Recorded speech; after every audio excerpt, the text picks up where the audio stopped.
इतिहास लेखन के प्रमुख स्रोत। हिंदी साहित्य इतिहास लेखन के प्रमुख स्रोत की यदि हम बात करें तो हिंदी साहित्य लेखन के प्रमुख स्रोत में वो ग्रंथ हैं जिन्होंने हिंदी साहित्य के जो इतिहास लिखे गए, शिव सिंह सरोज है, मिश्र बंधु विनोद है, और जितने भी ग्रंथ लिखे गए हैं इतिहास ग्रंथ, उनके आधार ग्रंथ कौन से बने, उन्होंने रचनाएं कहां से प्राप्त की, उदाहरण कहां से लिए उन्होंने। तो पहली रचना से हम शुरू करते हैं। हिंदी साहित्य के इतिहास लेखन के स्रोत में पहली रचना जो है वो भक्तमाल से शुरू करते हैं। भक्तमाल जो है, भक्तमाल नाभादास की रचना है। नाभादास अग्रदास के शिष्य थे ये। नाभादास कौन थे? नाभादास अग्रदास के शिष्य थे।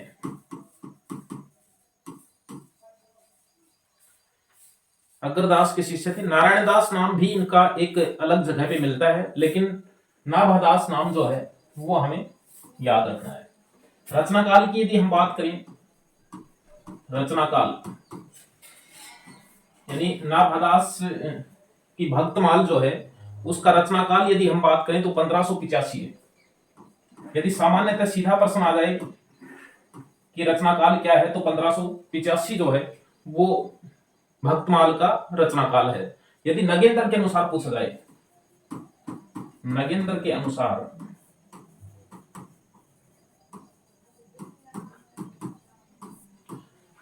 के अनुसार यदि इसका रचना काल पूछा जाए तो 1596 ईस्वी है।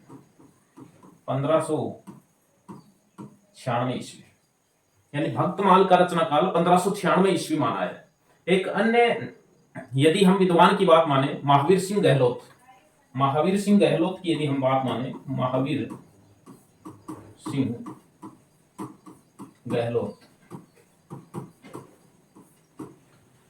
यानी उनके अनुसार जो है वो 1658 है। 1658 ईस्वी यानी रचनाकाल सामान्यतः यदि पूछ लिया जाए भक्तमाल का तो वो 1585 है, और कालक्रम का प्रश्न जब आता है उसमें ये रचना आती है तो 1585 के अनुसार ही जो है वो मानी जाती है। इसमें 200 भक्त कवियों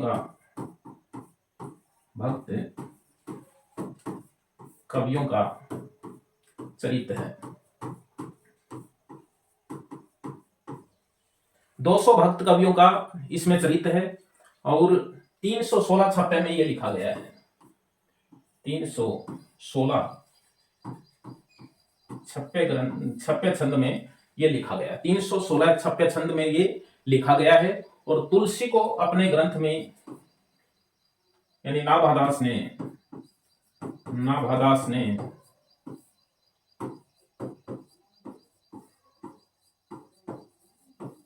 तुलसीदास को अपने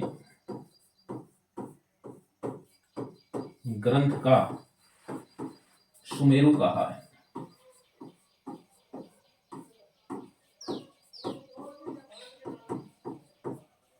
ये रचनाएं, इसके बारे में हमें इतना ध्यान में रखना है। भक्तमाल 1585 में इसकी स्थापना हुई। नाभादास इसके रचयिता हैं जो अग्रदास के शिष्य थे। 200 भक्त कवियों का इसमें चरित्र है। 316 छप्पे में लिखा गया है। नगेंद्र के अनुसार 1596 है। यह हमें इतना ध्यान में इसमें रखना है। दूसरी रचना की यदि हम बात करें, यानी इतिहास स्रोत में यदि हम दूसरी रचना की बात करें तो 84 वैष्णव की वार्ता। 84 वैष्णव की वार्ता। 84 वैष्णव की वार्ता जो है ये रचना 1568 ईस्वी में लिखी गई, और इसके रचयिता हैं गोकुलनाथ। इन्होंने दो रचनाएं लिखी थी, 252 वैष्णव की वार्ता और 84 वैष्णव की वार्ता। 84 वैष्णव की वार्ता में वल्लभ आचार्य की, यानी इसमें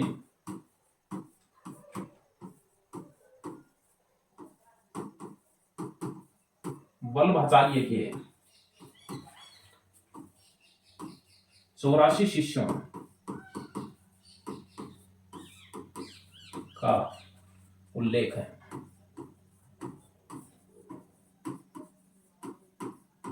ये हमें ध्यान में रखना है। इनकी ही दूसरी रचना है एक 252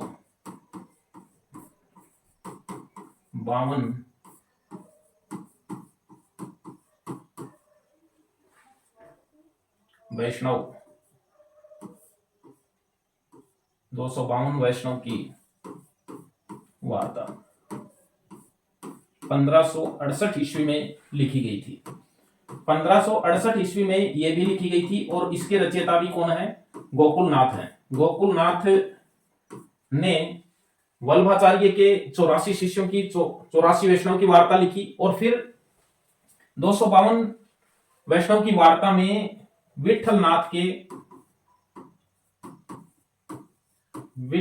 के 252 शिष्यों का उल्लेख है। 252 शिष्यों का इनमें चरित्र है, उल्लेख है, उनके बारे में लिखा गया है। तो ये बहुत ही अच्छे ग्रंथ हैं जहां से जिन्होंने स्रोत का काम किया, जहां से सामग्री जो है वो इतिहासकारों को प्राप्त हुई। इसके बाद में यदि हम चौथे ग्रंथ की बात करें तो कविमाला एक रचना है।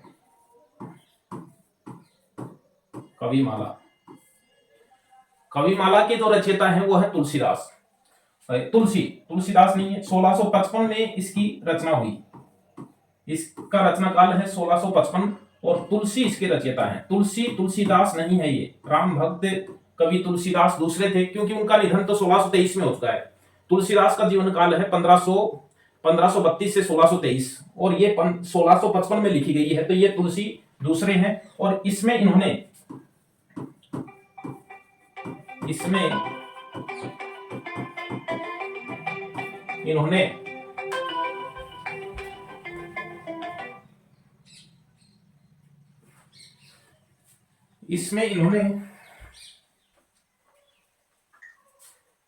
75 कवियों का उल्लेख किया है। 75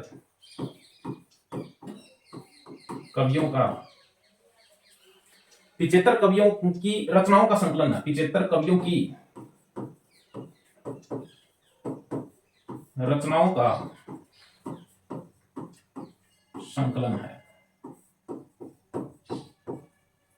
कविमाला में जो तुलसी की रचना है 1655 में हुई, 75 कवियों की रचनाओं का संकलन है इसमें, यह हमें ध्यान में रखना है।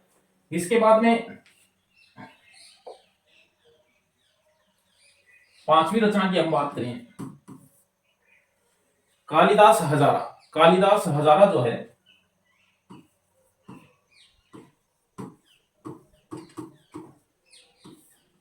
कालिदास हजारा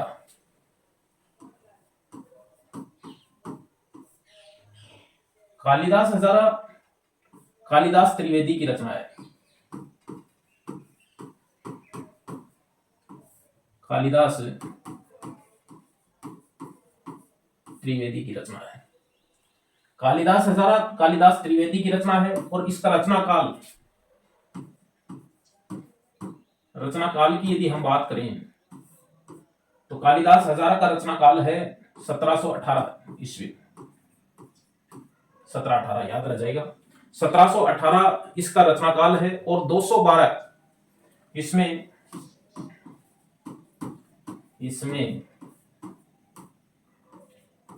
212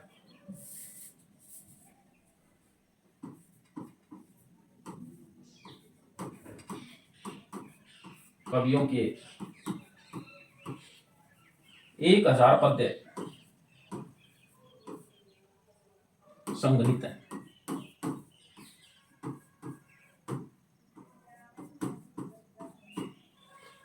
दो 212 कवियों के 1000 पद्य संग्रहित हैं।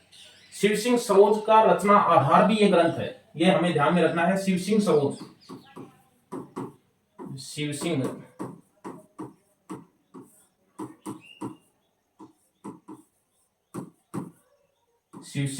जो ग्रंथ है, शिव सिंह सरोज ग्रंथ का आधार ग्रंथ आधार ग्रंथ है। ग्रियर्सन और मिश्र बंधुओं ने भी यहां से सामग्री प्राप्त की है। ग्रियर्सन ने भी और मिश्र बंधुओं ने भी इससे सामग्री जो है वो प्राप्त की है, लेकिन शिव सिंह सरोद जो है उसका आधार ग्रंथ जो है वो माना जाता है इसको। और इसके बारे में ये हमें ध्यान में रखना है, इसके बारे में आचार्य शुक्ल ने लिखा है कि यह ग्रंथ जो है वो कवियों के काल आदि के निर्णय में उपयोगी ग्रंथ है। ये हमें ध्यान में रखना है, कवियों के काल आदि, कवियों के काल आदि निर्णय में यह ग्रंथ उपयोगी है।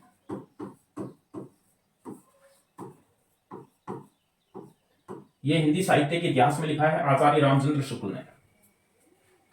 आचार्य रामचंद्र शुक्ल,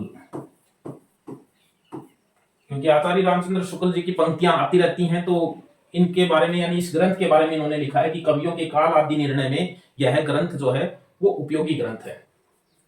हम छठे ग्रंथ की बात करें, इसमें स्रोत के रूप में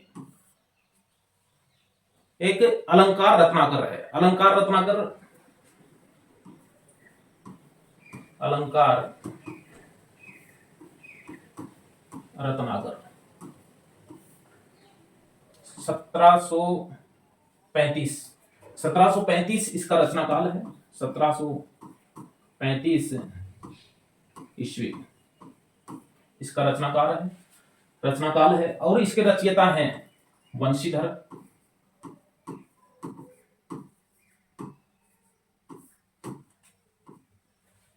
वंशीधर और दलपति राय।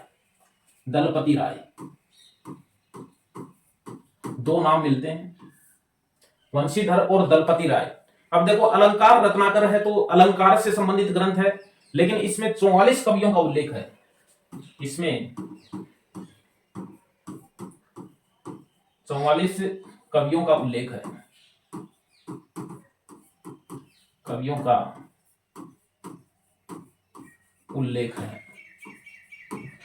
इसलिए यह एक स्रोत ग्रंथ के रूप में जो है वो माना जाता है। और महाराजा जसवंत सिंह जो थे भाषा भूषण के रचयिता, तो ये भाषा भूषण की टीका ग्रंथ है एक, ये भी हमें ध्यान में रखना है। यह ग्रंथ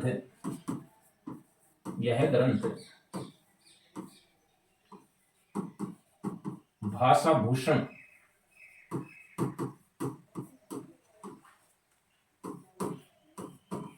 ग्रंथ की टीका है। भाषा भूषण का प्रश्न खूब आता है, प्रत्येक परीक्षा में आता है। महाराजा जसवंत सिंह जोधपुर के राजा थे और उनका ग्रंथ है, अलंकार ग्रंथ है। प्रश्न जो है वो बहुत बार जो है वो इसमें पूछा जाता है। एक यदि हम रचना की बात करें, एक रचना है सार संग्रह। सार संग्रह रचना जो है कवि प्रवीण की है। प्रवीण कवि की यह रचना है। इसमें 150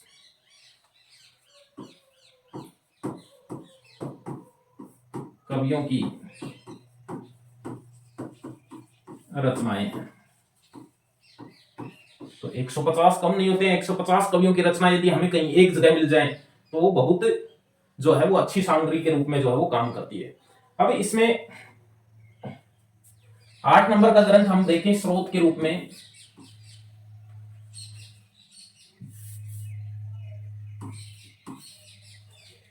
राग कल्पद्रुम। हमने खूब पढ़ा होगा, राजस्थान जीके में पढ़ा है राग कल्पद्रुम।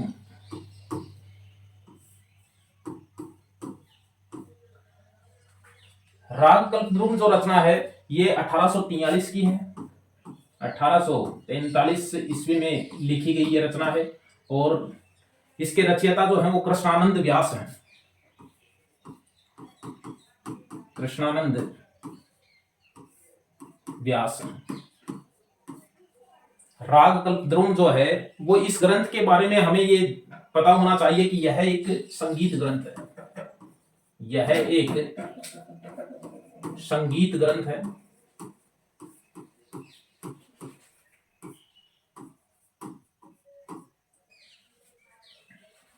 और कृष्णानंद व्यास के बारे में हमें यह भी पता होना चाहिए कि ये जयपुर दरबार के थे, जयपुर दरबार से संबंधित थे।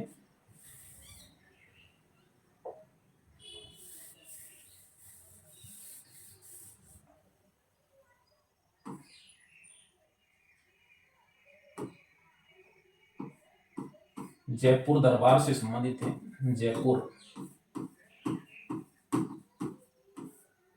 जयपुर के जो राजाओं का दरबार था उससे संबंधित थे कृष्णानंद व्यास। संगीत ग्रंथ है और इसमें 200 महात्माओं के पद संकलित हैं। 200 कवियों के या भक्तों के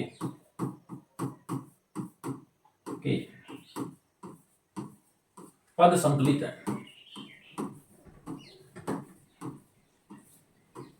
और ये जो पद हैं ये गेय पद हैं। गेय पद हैं जैसे सूरदास है, तुलसीदास है, मीराबाई है, तो इनके जो गेय पद हैं वो इसमें शामिल है। और गेय पद है इसलिए उनको गाया जाता है। एक संगीत ग्रंथ है और 200 कवियों और भक्तों का जो है वो पद संकलित है, इसलिए यह एक महत्वपूर्ण ग्रंथ जो है वो हो जाता है कि एक साथ में 200 भक्त कवियों महात्माओं की रचनाएं जो है वो एक जगह जो है वो प्राप्त हो जाती हैं। तो 9 नंबर का यदि हम ग्रंथ देखें, कवि रत्नमाला। कवि रत्नमाला जो है,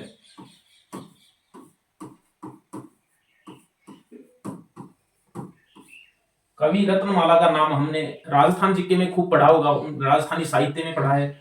देवी प्रसाद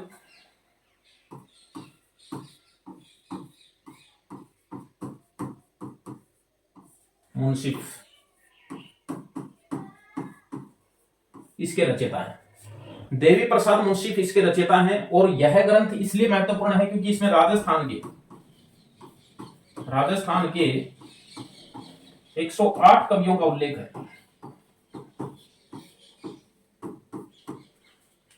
है। राजस्थान के 108 कवियों का उल्लेख है। कवि रत्नमाला यानी कवियों की एक माला है इसमें, और वो कवि जो रत्न है, तो 108 कवियों का इसमें उल्लेख है, इसलिए महत्वपूर्ण ग्रंथ है। देखिए जो भी इतिहास ग्रंथ प्रकाशित हुए हैं उनमें कई बार इतिहास में नाम भी आया हुआ है। 1857 में प्रकाशित भाषा काव्य संग्रह का नाम जो है वो आया हुआ है, प्रश्न भी आया हुआ है, भाषा काव्य संग्रह।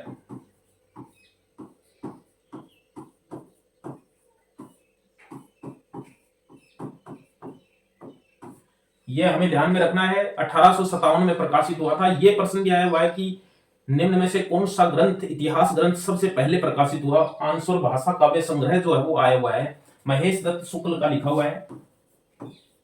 महेश दत्त